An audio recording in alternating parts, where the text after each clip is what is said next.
Welcome to Mind Your Heart podcast, your favorite corner of the internet where we chat about all things mental health. I'm Emily. And I'm Trina. Together, we're like your real-life Lorelai and Rory Gilmore. Each week, we'll bring you real conversations about the world of mental health, and we will peel back layers on topics like anxiety, depression, and much more. We're here to chat with you about the tough stuff, the everyday stuff, and everything in between. So grab your emotional support water bottle, I know we have ours, find your comfiest chair, or keep your eyes on the road, and let's get into it. Are you ready, Mom? Absolutely. Join us as we mind our hearts and hopefully make minding yours a little easier. Welcome back. Welcome back. All right. And welcome back to Kobe. Yeah, welcome back, Kobe. This is Trina and Emily and Kobe. Yeah. If you're watching on YouTube, then it's another Furry friend. family pup. Yeah, it's my baby. My sweet boy. All right, today we're going to answer some questions from the audience. Yes. Take two. We recorded this and then it failed. And now we're recording again, but this time we're going to answer two different questions. Mm-hmm. And maybe we will answer the other two questions in the future, or maybe we won't. But the thing about those other two questions are that they came from family members. Yeah. So it does not necessary that we answer them again, but maybe we will in the future. All right. But these actually came from you guys. Yeah. And if you are interested in asking questions, then make sure to do that. Yeah. Yeah. Ask on Instagram, Mind Your Heart Pod. If you follow us even on TikTok or YouTube, you can ask questions there. Also, if you want like a more in-depth question answered and have some like coaching around that, we have a link in the description that you can click and fill out a form just with the information about your question. We'll answer that too. Yeah. All right. So we hope that you will send us questions. All right. So today, one of the questions is, and this is, I'm thinking more towards you, you said? I think so. So how did you, we've talked about the body image. Mm-hmm. Now I don't know if that was in our question video where we kind of did a little bit of discussion around that. So, oh well. We'll just jump in anyway. It might have been. I feel like it might have been too. So we've had some questions. Such a bummer. Yeah, we've had some questions and some feedback on the body image episode we did, which is episode 8? No? Episode, I don't know. I don't know. Episode titled something about shattering. Yeah. Body image. So we had some good feedback. We had people that were talking about how it really resonated with them. People that said things about how the clothes how we're not meant to fit into clothes. Clothes are meant to fit us. Yeah. And that was really powerful for them. They're going through menopause or postmenopausal, and they're like not happy with what their body's doing. Your body does some weird things in different hormonal states, as we've discussed. And then I also talked about how I was so fascinated, I guess, or surprised, shocked, mortified by my thought of thinking that, once we got to a certain age, like our body wasn't doing what it had intended, is what I said. And I am like, that's not how I feel. So I just thought it was interesting to have some of those deep rooted biases come up, because I don't feel that way. I definitely feel like a woman has a choice to do whatever she wants to do, and whether she has a family or not, I have no judgment whatsoever. I know it was really important for me. I know it's not for everyone, and I don't think that means that someone's not relevant. I think everyone is relevant, and that isn't what our design. But I think that comes back from like primal times when that was kind of.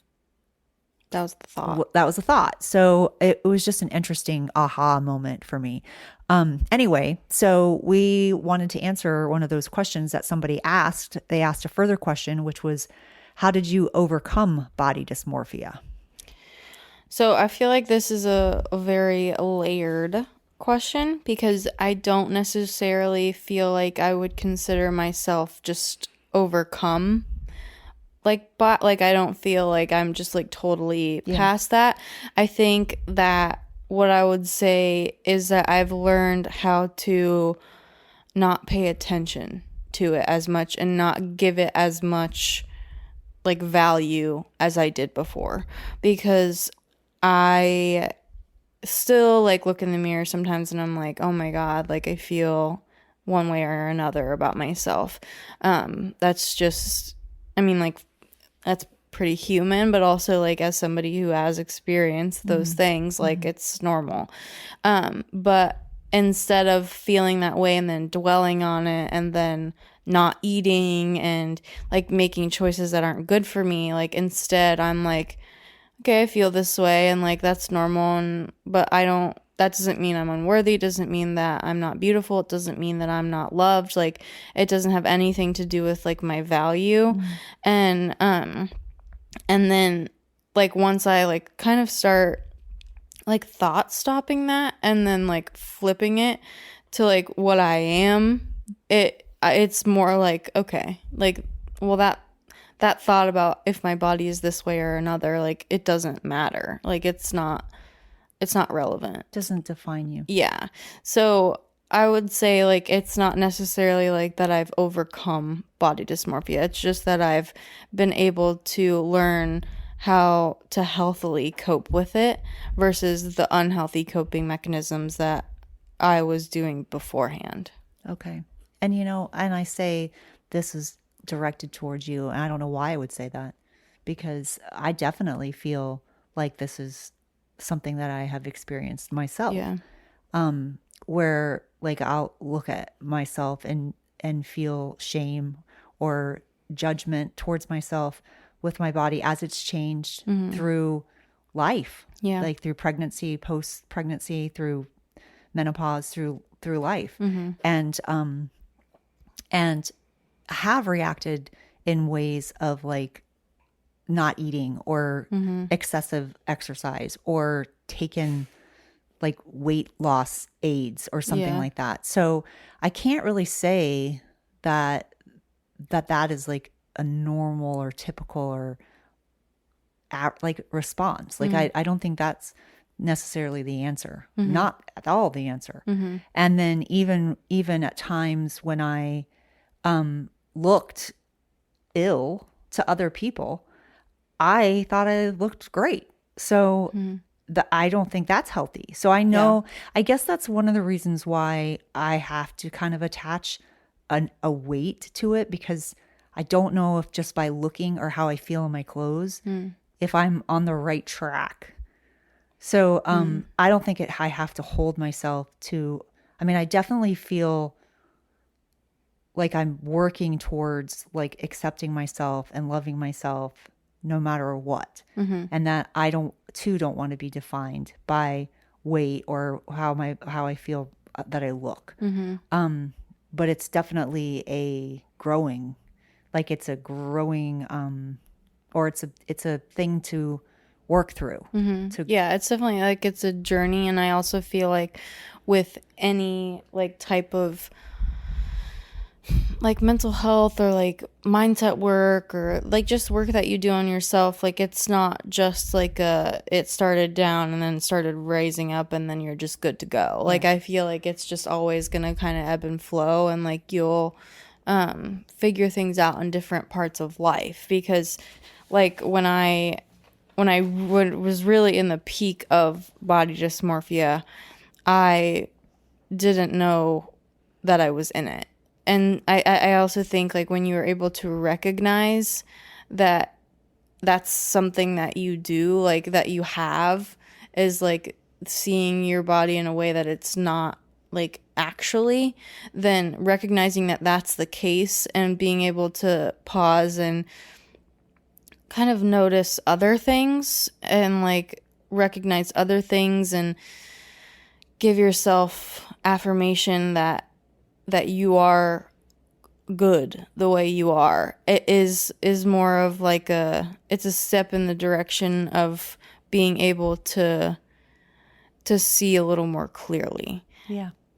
I also think I mentioned on the on an episode, I don't know if that episode will have come out, actually, I think it's next week, comes out next week, that I was watching this crazy show, Naked Attraction, which we explain more next week. So we won't explain it, but basically the people are naked, like completely naked. And one of the things that I find like helpful about the show is that it makes me less critical of myself, because when I'm seeing these strangers, I don't feel judgment. I'm not like, oh, her thighs or her stomach or her boobs aren't symmetrical, any of that. Yeah. I don't feel any of that. I'm like, wow, this brave person is putting herself out there. And yeah. So I think that's interesting. And like, they all are beautiful in just different ways. Yeah. And so I'm like, this is just the body, and I just don't feel critical of it. But I like looking at myself in the mirror, like naked. I like feel critical. Like I notice every little thing. And then I've also realized through the years that like when I was in high school, the thing that I was the most conscious about, self-conscious about, was like my legs, like my thighs. And then when I get older and see pictures of myself, I'm like, what are you talking about? And so it's so interesting how our mind plays, like, it feels like tricks on you. Yeah. And this one person that I follow who like does like poems, like she writes poems and then like speaks them on Instagram. She was like, when one of the poems, something that she said was like, I can't remember the last time that like I attached a memory to like how somebody else looked. Like I didn't go to the beach and then say like, and then think back on that memory at the beach and think, oh, that woman with the bikini like had a big butt or this and that. I remembered the water on my skin and the sun in my eyes and like playing with my friends. Like, and so it's like, if like it's just proving like how unimportant it is that we like look a certain way, because also like other people aren't remembering how like you look in their memories as like a pivotal part, and and you're also not really remembering that. You're remembering how you feel and like what you did. So it's just like to not give it as much power. Yeah, I like that. I like that. Not giving it as much power. You created these new daily affirmations for me. By this point, when this comes out, I'll have been doing them regularly. Currently, I can't say that, but well, I like just sent them to you like yesterday. You just sent them to me, but I was reading over them actually today, and I was thinking like, these are so helpful. Like these are going to be so like loving yourself. Like I am perfectly or imperfect or something. Yeah, There's one about being imperfect. Yeah, I'm perfectly imperfect. And I'm okay with that. Like I like that. Yeah. And like some of the other affirmations that I've done that have not been body specific have been like I was told that I was cold and dead inside. And to repeat that in a positive, like I am warm and alive inside and out. And that someone has said that my brain doesn't work. And it's like, my brain works, or I'm not able to remember things. I'm able to remember things with time. Like I have those all memorized because I've said them so many times. Yeah. And every time I start to slip into, I don't have a good memory, I immediately am like, I remember things with time. And even though I did excessively get excited for myself with my memory during our game of the Gilmore Girls, which, I was impressed because I wouldn't have remembered that stuff myself, especially Cletus the horse. Cletus the horse. Yeah. I'm like, I think I probably would have just said horse, and then you would have said Cletus, and I'd been like, Cletus. Yeah. No, I remember that. So, but anyway, like the instant I said that, like I was like, nope, I remember things with time, and it just changes the way that you think about yourself when you're practicing like things like daily affirmations every day. And so I think the practice that we have done in the past was to say all the negative things about yourself, to list the things out, other things that people have said to you or that you have believed about yourself. I'm not worthy, like things like that. Excuse me. and then rewriting them in a positive way. You know, I am worthy. I am light. I am, you know, I am perfectly and wonderfully made. Things, writing it in a positive and then repeating it in the morning and at night every single day for even past like a week. If so, because you want to do it at least 7 times, but more than that is even better. Yeah. And it does change something. It switches something in your brain. Yeah. Especially if you, and it took me more than a week to, especially the one where I'm warm and alive inside and out, because I have heard the cold and dead inside, like I've heard it too many times. So it's hurtful. Yeah. It's like, it's hurtful. But then saying that, that's the one that I get to, because you're saying it to yourself in the mirror. That's the one I get to, and I'm like, I'm warm and alive, inside and out, like haha, to the mirror, and then my brain works. Like that is another one that I'm like, don't tell me my brain doesn't work. My brain works, and so it just, I don't know. I just think it shifts something. Yeah, that's one of the first things that I do, like with my coaching clients, is like we work on like affirmations, because it's so much more impactful than like we think it is, because like I think it's a commonly talked about thing. We're like, oh yeah, I got to do my affirmations, blah blah blah.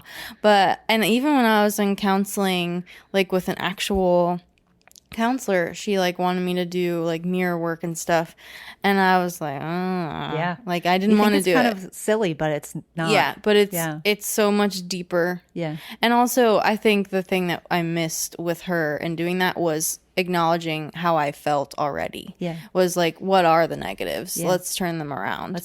So I think that's a big part of it. I think that's very helpful. Yeah. Yeah, you just said something and I wanted to say something to it and I just lost it. But I'll remember it with time. Okay. These new affirmations. Oh, that's what it was. These new affirmations are very helpful, and I'm excited to do them. And then the other thing is that you think you kind of, maybe you judge yourself like myself, where you're like, oh, this is kind of woo woo or out there or whatever. But I was like, so it's a daily practice for me, not just doing the ones in the mirror, but I also have the I Am app. And so it sets a goal for you. Like you have to do 20 a day, which I think is a lot. Yeah. Oh, mine doesn't do that. Okay. Mine's been doing that. And so, but it's fine. I do it every day because I want the little, the little positive reinforcement. So but I sit with like, I have this planner that I use as like a journal.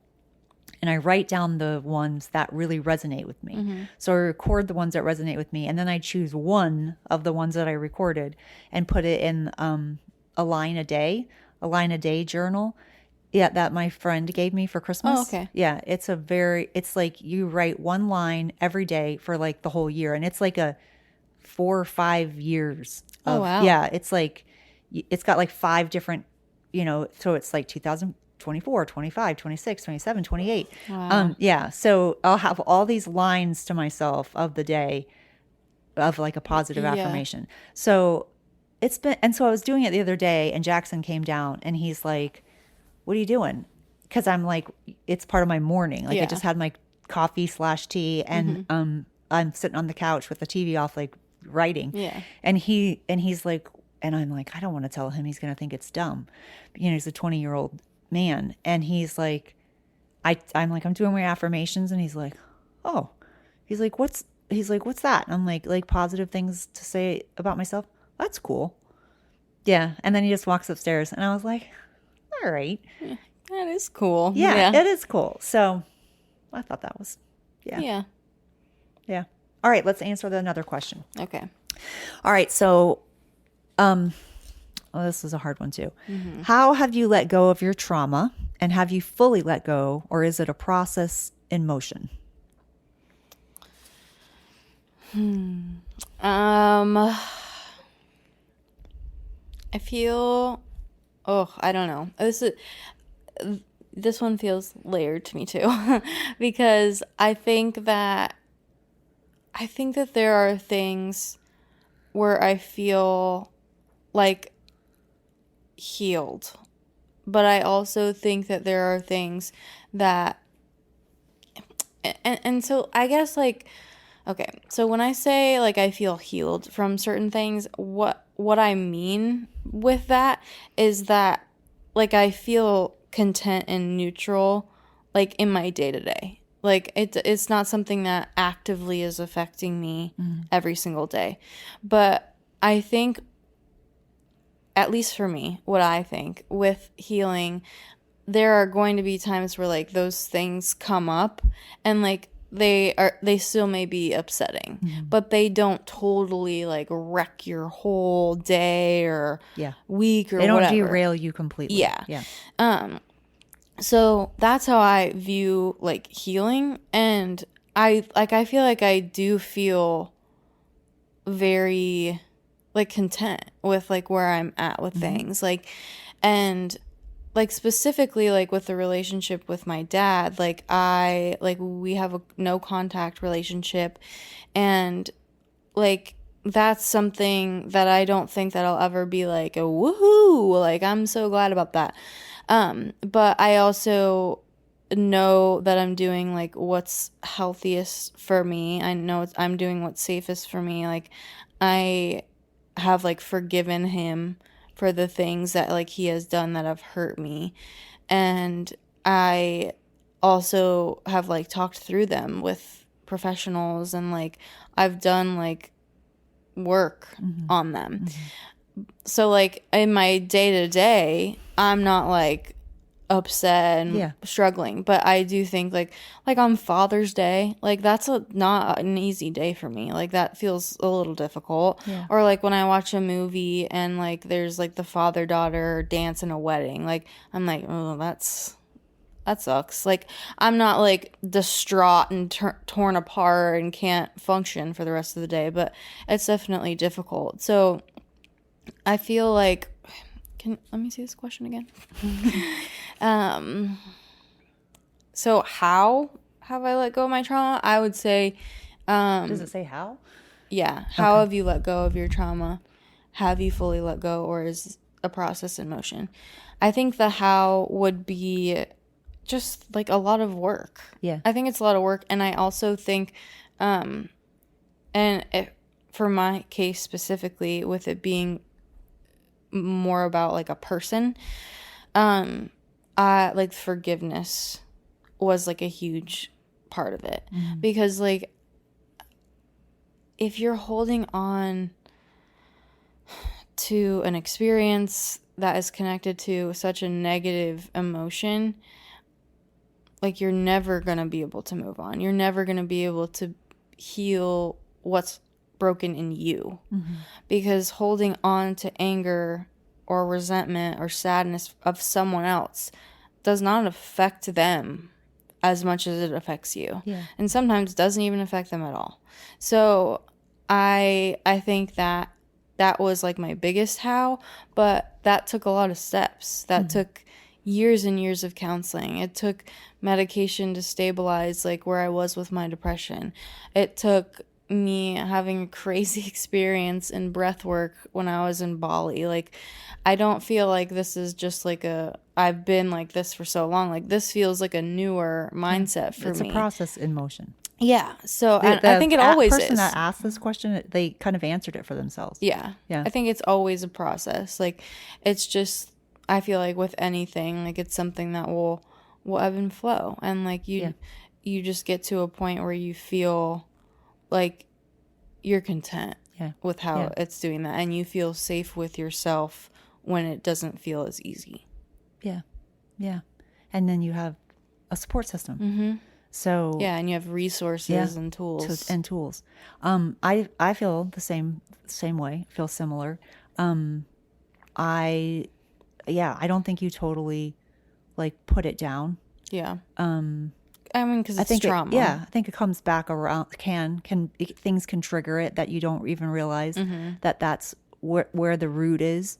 I mean, I've been to counseling for years and years and years, and I mean, she like let me go, like not fired me, but like, like you graduated. But there were still tools that I need to look back on every so often. So that's where mindset coaches have been so helpful. But and also daily affirmations and journaling and chakra work and yoga and working out and all the things. That's how for me. And the support system and the medication and It's a combination. it's a combination of all those things and time. Yeah. Like time. And forgiveness is for sure. Like I definitely feel That was the hardest one for me. yeah, that was hard. That was hard.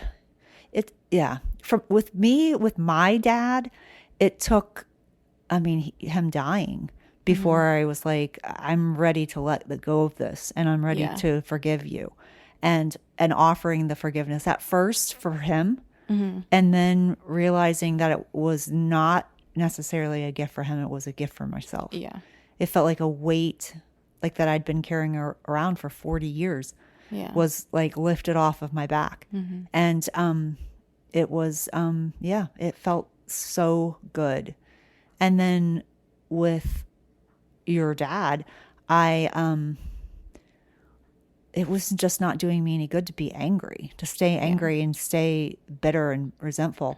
So I don't feel that way at all. Yeah. Like I feel like I have forgiven him. I want him to be happy. And I genuinely am like, I do feel that way. It definitely still comes up every so often for me. Like he just recently got engaged, and for some reason that like brought stuff up, because it's like when something is like contradictory to what you thought, sometimes it's hard to let go of that. Like the ideal, even with you saying that about the father-daughter dance, like the idea of it's the idea of that, and then it's like letting go of that idea, and then kind of being reminded by people like you, because I have said like my life didn't turn out the way I thought it would, and you're like, well, your life it turned out great, and you have a lot of what you want, and like reframing it and looking at like that takes like help though sometimes, and patience. I mean, I've definitely lost people along the way with my like, because sometimes my depression looks like anger. So sometimes along the way, the anger or frustration or like depths of whatever is can be a lot. And also like relationships of any kind come with different seasons sometimes. Like sometimes it just was what you were supposed to have for that period of time and then not. Yeah, that's true. And that's hard. We've talked about that before. Yeah. I think that's hard. But I definitely think it's always kind of in the process. Yeah. You're in the process of, and I do think it gets easier, but I think it gets easier because of all the things I just said, all the things I was listed. Yeah. Yeah. And I think it's also important to remember that like when you're at the point where you feel quote unquote healed, whatever that looks like for you, the triggers are still going to be there. Like they'll still come up, but that's not necessarily a bad thing. Like that is your brain and your body trying to protect you from hurt that has happened in the past. Like that's like trauma that we endure is something that is a full experience for your body. So like when it comes with a trigger is like a, hey, like you need to go survive. Like we're trying to protect you. Like your body all the time is sole responsibility is to keep you alive. So like when it feels like it's in danger, it's trying to get you out of that. So when you have a trigger that comes up, it's just your body being like, hey, we're kind of checking in, like we're a little bit nervous, and then you get to be like, okay, well I have learned how to communicate with myself to be like, okay, this is a trigger, I understand that I could be upset, I think I'm gonna take some breaths and keep going. So I think it's important to not like get